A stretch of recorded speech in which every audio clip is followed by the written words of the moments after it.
প্রিয় ছাত্রছাত্রীরা, আনফোল্ডিং ফিলোসফির আজকের এপিসোডে আমাদের আলোচনার বিষয় ফিলোসফি অফ রিলিজিয়ান বা ধর্মদর্শন। ধর্মদর্শনের একটি গুরুত্বপূর্ণ আলোচনা, সেটি হচ্ছে হিন্দু ধর্ম এবং বৌদ্ধ ধর্ম। আজকে আমরা একটি তুলনামূলক পর্যালোচনা তোমাদের সামনে উপস্থিত করছি। বৌদ্ধ এবং হিন্দু এই দুই ধর্মের উৎপত্তি ভারতে হলেও হিন্দু ধর্ম বৌদ্ধ ধর্মের তুলনায় অনেক বেশি প্রাচীন। বস্তুত হিন্দু ধর্মের কোনো সুনির্দিষ্ট সূচনাকাল নেই। আমরা জানি যে বুদ্ধদেব হলেন বৌদ্ধ ধর্মের প্রবর্তক, কিন্তু বুদ্ধদেবের মতো বিশেষ কোনো ঐতিহাসিক ব্যক্তিকে কিন্তু হিন্দু ধর্মের প্রবর্তক বলা যায় না। এখানেই বৌদ্ধ ধর্ম ও হিন্দু ধর্মের মধ্যে মূল পার্থক্য। সাধারণভাবে মনে করা হয় যে হিন্দু ধর্মের সূচনা হয়েছিল বৈদিক যুগে এবং আরও নির্দিষ্টভাবে ঋগ্বেদের যুগে। ঋগ্বেদ হলো হিন্দুদের প্রাচীন ধর্মগ্রন্থ, যার থেকে আমরা বুঝতে পারি যে কিভাবে প্রাচীন হিন্দু ধর্ম ধীরে ধীরে একটি সুনির্দিষ্ট ধর্মবিশ্বাস হিসাবে গড়ে উঠেছিল। এর সাথে যুক্ত হয়েছিল নানান আচার অনুষ্ঠান, যার মধ্যে যজ্ঞই ছিল প্রধান। ঋগ্বেদের স্তোত্রগুলির মধ্যে আর্যদের ধর্মের আদি রূপের সাক্ষাৎ মেলে। হিন্দুরা ছিলেন প্রকৃতির উপাসক। তারা প্রকৃতির সর্বত্র প্রাণের অস্তিত্বে বিশ্বাসী ছিলেন। তাদের এই বিশ্বাসকে আদি সর্বপ্রাণবাদ বলা যেতে পারে। জলের দেবতা, বজ্রের দেবতা, পৃথিবী, আদিতি, উষা, রাত্রি, অরণ্য ইত্যাদি সকলই ছিল তাদের কাছে উপাস্য দেবতা। বৌদ্ধ ধর্মের উৎপত্তি ব্রাহ্মণ্য ধর্মের বিরুদ্ধে প্রতিবাদ হিসাবে। ঋগ্বেদের যুগে ধর্মের মূল কেন্দ্র ছিল যজ্ঞ এবং সংশ্লিষ্ট আচার অনুষ্ঠান। যজ্ঞগুলি প্রথমত পুরোহিত কেন্দ্রিক হলেও পরবর্তীতে যজ্ঞ আরও ব্যাপক, আড়ম্বরপূর্ণ ও জটিল হয়ে উঠেছিল এবং পুরোহিতদের ক্ষমতা অত্যন্ত বৃদ্ধি পেয়েছিল। খ্রিস্টপূর্ব সহস্রাব্দের মাঝামাঝি সময়ে কিছু মানুষের আধ্যাত্মিক অনুসন্ধিৎসার উন্মেষ ঘটে, যার ফলে ধর্মের ক্ষেত্রে সংস্কার সাধনের প্রয়াস লক্ষ্য করা যায়। এই সময়ই ব্রাহ্মণ্য ধর্মের প্রভাবমুক্ত নতুন দার্শনিক ও আধ্যাত্মিক চিন্তার প্রতিফলন ঘটে উপনিষদ রচনায়। উপনিষদে অবশ্য বেদকে অস্বীকার না করে তাকে দৃঢ় দার্শনিক ভিত্তির ওপর প্রতিষ্ঠিত করা হয়, বাহ্যিক আচার অনুষ্ঠানকে বর্জন করে। একই সময়ে পরিব্রাজক ও শ্রমণ নামে পরিচিত এক শ্রেণীর সন্ন্যাসী প্রচলিত সমাজ ব্যবস্থা, সামাজিক বর্ণভেদ প্রথা, ব্রাহ্মণদের শ্রেষ্ঠত্ব ও প্রভুত্ব, ব্রাহ্মণ্য ধর্মের ব্যাপক রক্তক্ষয়ী যজ্ঞানুষ্ঠানের হিংস্রতা ইত্যাদি গতানুগতিক বিধিকে অগ্রাহ্য করে চিন্তা রাজ্যে নতুনত্বের আবির্ভাব ঘটান। আদিম যজ্ঞকেন্দ্রিক, বর্ণ বৈষম্য নির্ভর, ব্রাহ্মণ্য প্রধান বৈদিক ধর্ম ও জীবনযাপনের বিরুদ্ধে তাদের প্রতিবাদী আন্দোলন গড়ে ওঠে। এর থেকেই ক্রমে দুটি ধারা সুসংগঠিতভাবে গড়ে উঠেছিল। প্রথমটি অস্তিত্ববাদী এবং একেশ্বরবাদী। এদের মতে দেবতার উপাসনায় একমাত্র প্রয়োজন উপাদান হল ভক্তি। পরবর্তীকালে এই ধারা থেকেই শৈব ও বৈষ্ণব সম্প্রদায়ের উদ্ভব হয়।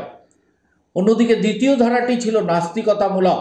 দেবদেবী ও ব্রাহ্মণ প্রাধান্যকে অস্বীকার করার মধ্য দিয়ে এই ধারার থেকেই উৎপত্তি হয় জৈন ও বৌদ্ধ ধর্মের। উল্লেখ্য যে প্রতিবাদী আন্দোলনের সূত্রপাত ঘটেছিল অব্রাহ্মণদের মধ্যে, প্রধানত শূদ্র ও বৈশ্যদের মধ্যে। প্রতিবাদীরা সকলেই এই ব্যাপারে একমত ছিলেন যে আচার অনুষ্ঠান যজ্ঞের দ্বারা আধ্যাত্মিক সত্যের উপলব্ধি হয় না, বেদও অব্যর্থ নয়।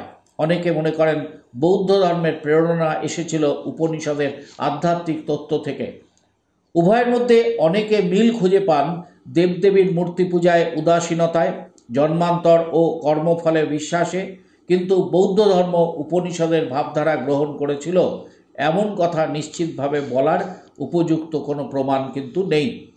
বরং পণ্ডিতরা মনে করেন খ্রিস্টপূর্ব ৬ষ্ঠ শতকে ভারতীয় সমাজ মানুষে সংস্কারমুখী চিন্তার উন্মেষ ঘটেছিল এবং তারই প্রতিফলন ঘটেছিল উপনিষদে ও বৌদ্ধ ধর্মে। প্রাচীন হিন্দু ধর্মে বহু দেববাদ উপনিষদের দার্শনিক চিন্তায় একেশ্বরবাদে পরিণত লাভ করেছিল। বৌদ্ধ ধর্ম কিন্তু নিরীশ্বরবাদী। গৌতম বুদ্ধ ঈশ্বর সম্পর্কিত সমস্ত তত্ত্ব সম্পর্কে নীরবতা অবলম্বনই যথার্থ মনে করতেন। তিনি আত্মার অস্তিত্বেও বিশ্বাসী ছিলেন না। বৌদ্ধ ধর্মে জীবকে বলা হয়েছে অনাত্মা, জীব অনিত্য, সদা পরিবর্তনশীল। অন্যদিকে হিন্দু ধর্মে আত্মার অস্তিত্ব স্বীকার করা হয়, আত্মা নিত্য, বুদ্ধ, মুক্ত এবং অবিনশ্বর। আত্মা জীবদেহে আবদ্ধ থাকে, দেহ বিনষ্ট হলেও আত্মার বিনাশ হয় না। কার্যকারণবশত তা পুরনো দেহ ত্যাগ করে নতুন দেহ ধারণ করে। এইভাবে হিন্দু ধর্মে কর্ম, কর্মফল ও জন্মান্তরের ব্যাখ্যা পাওয়া যায়। কিন্তু বৌদ্ধ ধর্মে আত্মার অবিনশ্বরতার অস্বীকার করে কিভাবে কর্মফল জন্মান্তর বাদে তারা বিশ্বাস করে? বৌদ্ধ ধর্মে জীব 5টি উপাদানের সমাহার: দেহ, অনুভূতি, উপলব্ধি, মনের বিভিন্ন অবস্থা এবং সচেতনতা। প্রতি মুহূর্তে এই 5টি উপাদানের পরিবর্তন ঘটে, অর্থাৎ প্রতি মুহূর্তে পুরাতনের মৃত্যু ঘটে এবং পুরাতনের মধ্য থেকেই নতুনত্বের আবির্ভাব ঘটে। বস্তু জগতেও স্থায়িত্ব বলে কিছু নেই। জগৎ হলো ঘটনার অবিরাম প্রবাহ। এই অনিত্য জগৎ সম্পর্কে স্থায়িত্বের বিভ্রম সৃষ্টি করে তৃষ্ণার উৎপত্তি ঘটায়। তৃষ্ণা থেকে কর্ম ও কর্মফল ভোগের জন্য পুনর্জন্ম ঘটে। একমাত্র সত্য জ্ঞান, সৎ চিন্তা ও সৎ জীবনের দ্বারাই এই জীবন চক্রের থেকে মুক্তি লাভ সম্ভব। হিন্দু ধর্ম অবতার তত্ত্বে বিশ্বাসী। জগতের প্রয়োজনে বিশেষ বিশেষ কালে বিধাতা বিশিষ্ট কোনো পুরুষ রূপে পৃথিবীতে অবতীর্ণ হন, তাই এই বিশেষ পুরুষকে অবতার বলা হয়। পৃথিবীতে যখন অধর্ম, পাপ, অবিচার ইত্যাদি বৃদ্ধি পায়, তখন ঈশ্বর জীবের কল্যাণের জন্য আবির্ভূত হয়ে অধর্ম ও পাপের বিনাশ ঘটিয়ে ধর্ম ও ন্যায়ের রাজত্ব পুনঃপ্রতিষ্ঠা করেন। শ্রীকৃষ্ণ গীতায় অর্জুনকে ঠিক এই কথাই বলেছিলেন। কৌরবদের অধর্মে যখন পৃথিবী ক্লিষ্ট হয়ে পড়েছিল, তখনই শ্রীকৃষ্ণ পাণ্ডবদের পক্ষ নিয়ে ন্যায় অন্যায়ের ভারসাম্য বজায় রেখেছিলেন। হিন্দু ধর্মে প্রধানত 10 অবতারের উল্লেখ রয়েছে। খ্রিস্ট ধর্মেও যীশু খ্রিস্টকে অবতার বলা হয়। বৌদ্ধ ধর্ম যেহেতু নিরীশ্বরবাদী, তাই সেখানে অবতারের উল্লেখ না থাকাই স্বাভাবিক। কিন্তু মহাযানপন্থী বৌদ্ধরা মনে করেন যে বুদ্ধ একা নন, তিনি বহু। জগতের কল্যাণের জন্য তিনি যুগে যুগে বুদ্ধ রূপে আত্মপ্রকাশ করেন। মহাযানবাদীরা বৌদ্ধ ধর্মকে, গৌতম বুদ্ধকে ধর্মকায় এর অবতার বলে স্বীকার করেছেন। পণ্ডিতরা মনে করেন ব্রাহ্মণ্য ধর্মের সঙ্গে পাল্লা দেওয়ার প্রয়োজনে এবং সাধারণ মানুষের কাছে তাদের অবদানকে পৌঁছে দেওয়ার জন্য বুদ্ধ পরবর্তী মহাযানবাদী বৌদ্ধরা ব্রাহ্মণ্য ধর্মের কিছু কিছু ধারণার সঙ্গে আপোষ করে নিয়েছিলেন। তাছাড়া হীনযানপন্থীরা নির্বাণ লাভের সাধনাকে মহাযানপন্থীরা স্বার্থপরতা বলে মনে করতেন।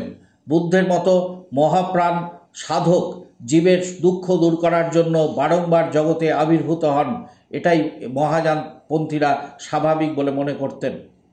হিন্দু ধর্মে একজন হিন্দু জাতক জন্মসূত্রে নির্দিষ্ট বর্ণের অধিকারী।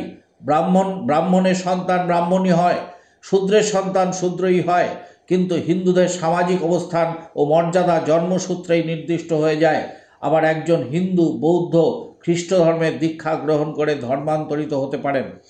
বৌদ্ধ ধর্মের প্রসারের যুগে পূর্ব ভারতের নিম্নবর্গীয় শত শত মানুষ এই ধর্ম গ্রহণ করেছিলেন।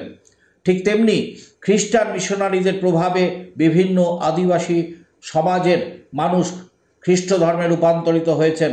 কিন্তু একজন বৌদ্ধ বা খ্রিস্টানকে হিন্দু ধর্মে রূপান্তরিত করার কোনো বিধান প্রাচীন হিন্দু শাস্ত্রে পাওয়া যায় না। হিন্দু ধর্ম ভারতীয় সংস্কৃতি, সভ্যতা, ভারতীয় জীবনধারা, চিন্তা ভাবনার সাথে অঙ্গাঙ্গিভাবে যুক্ত। হিন্দুদের জীবনচর্যাই তাদের হিন্দুত্বের পরিচয়।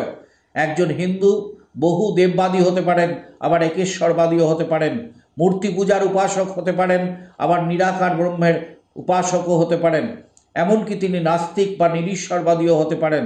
হিন্দু ধর্মের প্রধান শক্তি এই নমনীয়তা, যা 5000 বছরের বেশি সময় ধরে এই অসংখ্য বৈচিত্র্য সম্পন্ন ধর্মকে সজীব রেখেছে। বৌদ্ধ ধর্মের উৎপত্তি ভারতে হলেও পরবর্তীতে তা ভারত ছাড়িয়ে তিব্বত, চীন, জাপান, কোরিয়া, থাইল্যান্ড, সিংহল বা শ্রীলঙ্কা পর্যন্ত বিস্তৃত হয়েছে। সর্বজীবের দুঃখ দুর্দশায় কাতর করুণাঘন বুদ্ধের প্রেম ও অহিংসার বাণীর আবেদন সর্বজনীন। শোকতাপে জর্জরিত, অবহেলিত, অপমানিত মানুষের হৃদয়ে তা একসময় আশার আলো জাগিয়েছিল।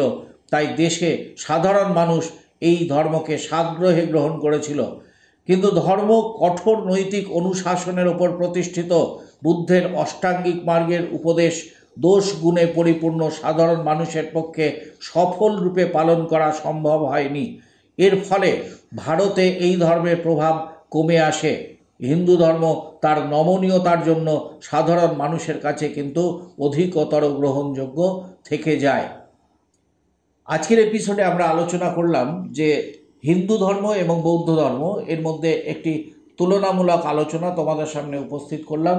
ধর্মদর্শনের এটি একটি গুরুত্বপূর্ণ আলোচনা। আমরা আনফোল্ডিং ফিলোসফি ইউটিউব চ্যানেলটিকে তোমরা আরও বেশি বেশি করে সাবস্ক্রাইব করো, বন্ধুদের মধ্যে শেয়ার করো, লাইক করো। আজকের মতো আমরা হিন্দু ধর্ম ও বৌদ্ধ ধর্ম এই সম্পর্কে তুলনামূলক আলোচনা আমরা এখানেই শেষ করছি।